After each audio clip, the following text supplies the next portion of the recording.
మనం హైవే మీద పెడుతూ ఉంటే లారీల మీద ఆటోల మీద రాసి ఉంటుంది, నన్ను చూసి ఏడవకరా, అప్పు చేసుకున్నానరా, బాధపడకరా అని చెప్పి రాసుకుంటూ ఉంటారు ఆటోల వెనకాల. ఎందుకు? దృష్టి దోషం, భయం.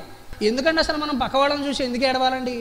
బాగున్నాడు, పోనీ వాడైనా బాగుపడ్డాడని సంతోషించవచ్చును కదా.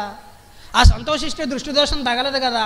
తీపి భయం, ఉప్పు భయం, దృష్టి దోషం భయం, ఏం చేసినా భయమే. మనిషికి ప్రపంచంలో ఒక్కటంటేనే భయం లేదు పాపం. ఏమిటయ్యా అంటే పాప భయం. పాపం చేయడం విషయంలో మాత్రం ఏ మనిషికి ఎటువంటి భయము లేదండి.